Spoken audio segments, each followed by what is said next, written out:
From Barb being dragged into the Upside Down, to Eddie finally choosing to face the monsters rather than run.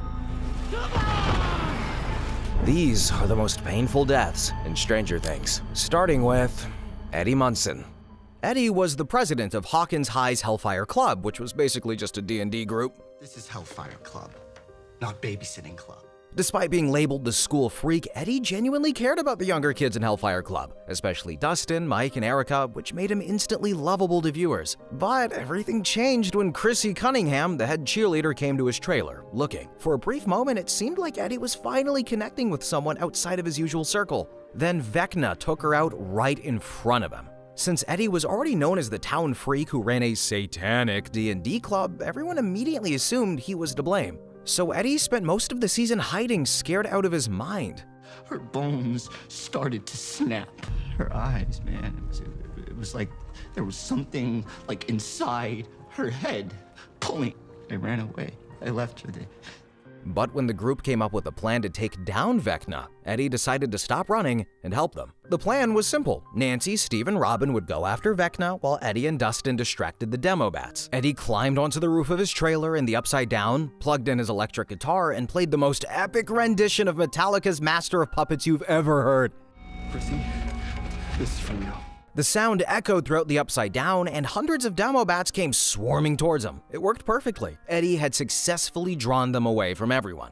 He and Dustin made it back inside the trailer and blocked the door as the bats slammed into it from outside. Metal!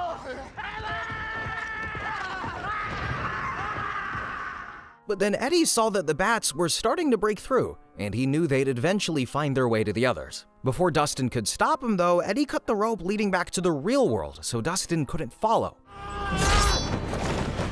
Eddie ran back outside and fought with everything he had, swinging his shield and spear at the swarm in a very Jon Snow battle of the bastards kind of way. But there were just too many of them. The demo bats overwhelmed him, tearing into him from every direction. By the time Dustin got through the gate and found him, Eddie was already taking his last breaths. Dustin held him, crying and begging for him not to go. Eddie smiled through the pain and said, I think it's my year, Anderson. I think it's finally my year. Then his eyes went still, and just like that, he was gone. Eddie didn't just pass saving his friends, he passed away saving a town that hated him. And that's what made it so damn heartbreaking. Barb Holland. Barb Holland was Nancy's best friend, and yes, this is back when Steve Harrington was a bit of a jerk and hadn't gone through his character development to become everyone's favorite mom yet. But Barb was cautious about Nancy's relationship with Steve, and one day reluctantly agreed to drive her to a party at his house. Promise that you'd go. You're coming. We're gonna have a great time. Well, newsflash, Barb did not have a great time. At the party, Barb tried to shotgun a beer to fit in, but accidentally cut her hand on the can. While everyone else kept partying, she went to the bathroom alone to deal with her wound. Feeling abandoned, Barb came back and told Nancy she wasn't being true to herself. This isn't you. But Nancy brushed her off and told her just to go home before heading upstairs with Steve. I'm fine. Just go ahead and go home, okay? So Barb, just completely alone by the pool, started staring at her reflection in the water. As she sat there, blood from her wound dripped into the pool. The Demogorgon, attracted by the scent, suddenly appeared and dragged her straight into the Upside Down. Meanwhile, Jonathan Byers was hiding in the trees during some serious Joe Goldberg-level stalking and unknowingly captured this moment on camera. Barb woke up in the upside-down version of the pool. When she saw the Demogorgon, she screamed and tried climbing out of the pool. The Demogorgon let her almost escape, but just as she nearly made it out, it dragged her back down and mauled her down. Later on in Season 4, Vecna would still taunt Nancy about Barb. Do you remember what you did, Nancy? Or have you already forgotten? When I kill someone, I never forget. Vecna only targets vulnerable people, and Barb's shy, insecure personality probably made her the perfect target. Chrissy Cunningham. Chrissy Cunningham was the head cheerleader at Hawkins High, pretty popular and seemingly perfect on the outside, but behind closed doors, she was struggling with an abusive mother who constantly criticized her appearance and pushed her into an eating disorder. And these struggles made her the perfect target for Vecna. Desperate for an escape, Chrissy went to the woods after school to buy substances from Eddie Munson. While she was waiting, she heard a clock chiming. She turned around and saw a grandfather clock lodged into a trunk tree. As she stared at it, the glass shattered and hundreds of spiders came crawling out. Chrissy backed away in horror and bumped straight into Eddie. When she looked back, the clock was gone. She had been hallucinating. Do you ever feel like you're losing your mind? Eddie was genuinely shocked that someone like Chrissy would even talk to him. I feel like I'm losing my mind right now doing a drug deal with Chrissy Cunningham, the queen of Hawkins High. And as they started talking, Eddie realized they'd actually met before in middle school. And for a brief moment, Chrissy seemed relaxed and even happy. Corroded coffin. Corona. Oh my god, yes, You no, remember, of course, right? with a name like that, how could I forget? I don't know, you're a freak. That night, Chrissy went to Eddie's trailer to pick up some stronger substances. While Eddie was in the back looking, Chrissy heard the clock strike again. She called out to Eddie but got no response. Panicking, she rushed into the hallway looking for him, but she wasn't in the trailer anymore. She was in a dark house. She saw her mother sitting in a chair sewing, and when she turned around, her face was rotting. Chrissy screamed and ran out only to find her father with his eyes gouged out and his mouth sewn shut. Back in reality, however, Eddie found Chrissy standing frozen in a trance. He started shaking her shoulders, yelling her name, but she didn't respond. The lights started flickering. In Chrissy's vision, Vecna walked slowly down the stairs towards her. Chrissy ran through the house, screaming and begging for help. Vecna then stood behind her and told her it was time for her suffering to end. Eddie was still trying to wake her up when suddenly, her body lifted off the ground and slammed into the ceiling. Her arms and legs twisted violently, her jaw dislocated, and then her eyes burst. Chrissy's loss was one of the most gruesome in the show's history and set the tone for Season 4's Nightmare on Elm Street vibe. She was kind, sweet, and completely undeserving of what had happened to her. Billy Hargrove. Next up, we got Billy, Max's stepbrother. And let's be real, he was a complete asshole for most of his time on the show. He was cruel to Max and was just an all-around terrible person. But Billy wasn't born that way. Before everything went wrong, Billy was actually a sweet kid who loved surfing and spending time with his mom. But his dad was abusive. He belittled Bully throughout his childhood and was violent towards his wife. Eventually, Billy started copying his father's aggression to prove his own toughness, and his mom couldn't take it anymore. She left, abandoning Billy with his abusive father. In Season 3, Billy became possessed with the Mind Flayer after it dragged him to a steel mill and took control of his body. The Mind Flayer used Billy to kidnap people and turn them into part of its hive mind. When the group suspected Billy was possessed, they lured him into a sauna to test their theory. For a brief moment, Billy broke down crying over what he had done. I've done things, Max, really bad things I didn't mean to. He made me do it. But then the Mind Flayer took control again. Let me out, you bitch! Let me out! Fucking got you! By the finale, Billy was sent to Starcourt Mall to eliminate 11. There, he knocked Mike and Max out of the way and took Elle straight to the Mind Flayer. The Mind Flayer was about to finish her when the group attacked it with fireworks, giving Elle a chance to escape. But Billy pulled her back and pinned her down. That's when Elle reminded him of a memory she had seen inside of his mind, the happy moments with his mom. A long dress with a blue and red flower, yellow sandals, covered in sand. She was pretty. She was really pretty.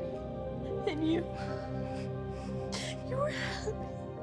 For just a moment, Billy's face softened. A single tear rolled down his cheek as he remembered who he used to be. And in that moment of clarity, Billy made a choice. As the Mind Flayer lunged towards 11, ready to strike, Billy stepped in front of her and stopped it. The monster didn't hesitate though. Its claws tore into Billy's body again and again. Billy screamed in agony as the tentacles stabbed through him, but he held his ground, refusing to let the monster get to 11 and to the kids. And then the Mind Flayer stabbed his chest one last time. Billy's body went limp.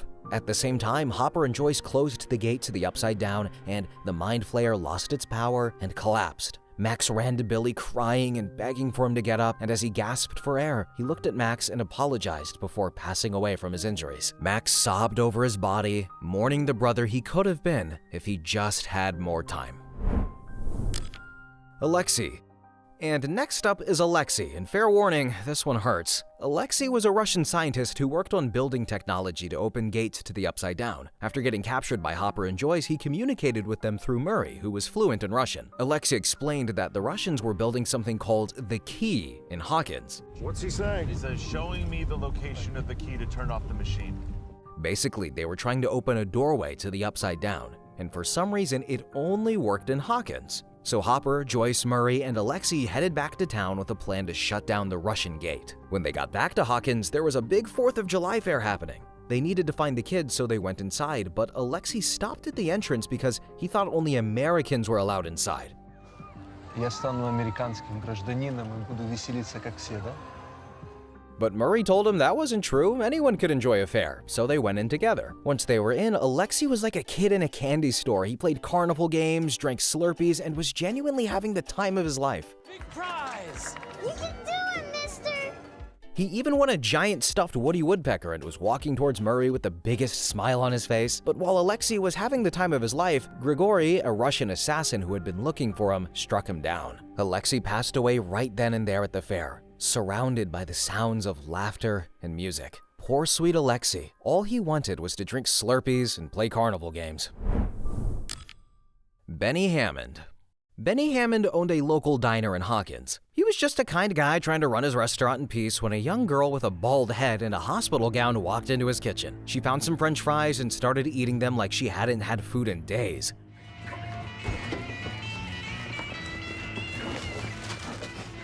Think you can steal from me, boy?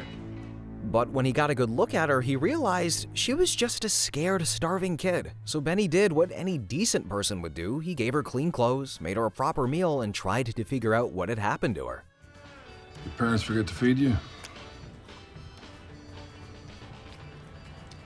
that why you ran away? They hurt you? Then he eventually noticed 11 tattooed on her arm and asked what it meant. After a few tries, the girl pointed to herself, signaling that 11 was her name. Benny had no clue what she had been through, but he knew she needed help, so he called social services. Yeah, look, all I know is that she's scared to death. Yeah, I think maybe she's been abused or kidnapped or something. That night, a woman showed up claiming to be a social worker, and Benny brought her inside, relieved someone was finally going to help this kid. Listen, I haven't told her that you were coming yet. I didn't want to run off. Yeah. She's dead skittish. But here's the thing, Connie wasn't a social worker. She was an agent from Hawkins' lab, the same people who had been experimenting on 11. As Benny turned his back, Connie pulled out a weapon and took him down. And the lab made it look like Benny had taken his own life. He passed away trying to do the right thing, and nobody except 11 ever really knew what happened. Heather Holloway. Heather Holloway was a lifeguard at the Hawkins community pool who worked alongside Billy, but all of that changed when she met Billy, who was already possessed by the Mind Flayer. One night during her shift, Billy attacked her and dragged her to an abandoned steel mill where the Mind Flayer was waiting. And just like that, Heather became one of the flayed. Later, when the group realized Heather was missing, Max and 11 went to check on her at her house. They found Billy there with Heather's parents, Tom and Janet, acting like everything was fine. Do you girls want a cookie? They're fresh out of the oven. After they left, Janet said she was feeling lightheaded and collapsed on the floor. As Tom went to check in on his wife, Heather grabbed a wine bottle and then smashed it over his head. Billy and Heather tied them up and brought them to the steel mill where the Mind Flayer was waiting. Heather. Whatever this is, whatever he's got you into, you don't have to do this. You can stop this. There, Tom and Janet were turned into the flayed just like Heather had been. Later, the Mind Flayer summoned all of the flayed to the mill for one final purpose. It didn't need them as puppets anymore. It needed their bodies. And one by one, Heather, her parents, and dozens of other beings began melting into thick goo. Their remains merged together to form a massive creature made entirely of human flesh. Heather's death is easily one of the most horrific in the series, as she was turned into a puppet, forced to sacrifice her own parents, and then melted down into nothing but fuel for a monster. Bob Newby. Bob Newby, also known as Bob the Brain, was in a relationship with Joyce and was completely devoted to her and her sons. He was just this genuinely good guy who always tried to be there for him. One day, Bob drove Will to school and gave him some advice, telling him to stand up for his fears and face them head on. Easy peasy, right? Easy peasy. Later in the season, Will was being examined at Hawkins' lab after the group discovered he had some kind of connection to the Mind Flayer. While they were all there, Joyce, Hopper, Mike, and Bob, the lab's power suddenly went out and everything shut down. Shall I teach you French while I'm at it, Jim?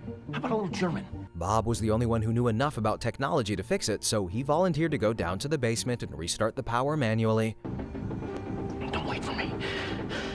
As soon as I get those doors open. Bob successfully got the power back on and started making his way back, and as he ran through the corridors, demo dogs started chasing him from every direction. He finally did make it to the lobby where Joyce was waiting, and for a brief moment, it actually looked like he was going to make it. Joyce's face lit up as she saw him running towards her, but just as Bob stopped to catch his breath and smile at her, a pack of demo dogs tackled him from behind. Joyce screamed as the dogs tore him apart right in front of her, and Hopper had to physically drag her away before they got her too.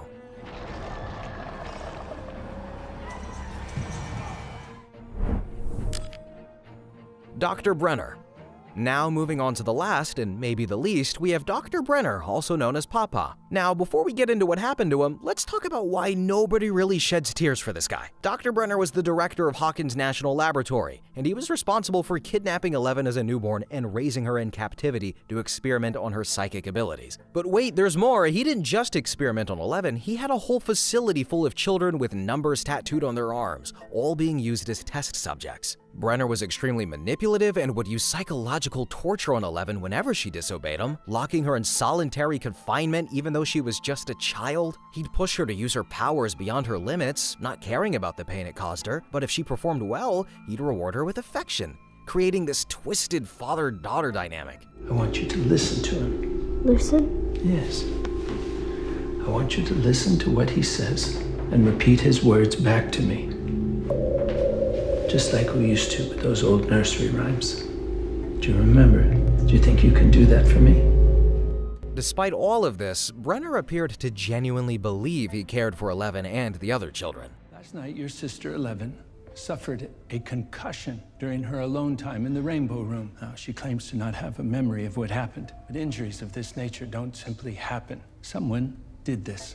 Someone in this room. Now, who's going to tell me what happened? In Season 4, when Dr. Owens brought Eleven to the Nina Project in Nevada, and she realized Brenner was still alive, he briefly seemed to regain her trust, and it seemed like Brenner might finally get a redemption arc. But he quickly showed his true colors once again. When Eleven tried to leave the facility to help her friends in Hawkins, Brenner didn't let her go. Instead, he tried to drug her. You are the monster. That decision proved to be his downfall when Lieutenant Sullivan's forces attacked the compound. As Brenner tried to escape on foot with Eleven, he was struck multiple times. Brenner collapsed, bleeding out in the desert, and in his final moments, he unlocked the collar around Eleven's neck and tried to justify everything he had done. I want you to know I'm proud of you. So very proud. You are my family, my child. I've only ever wanted to help you, to protect you. Everything I did for you. But Eleven just looked down at him and said 2 words. Goodbye, Papa.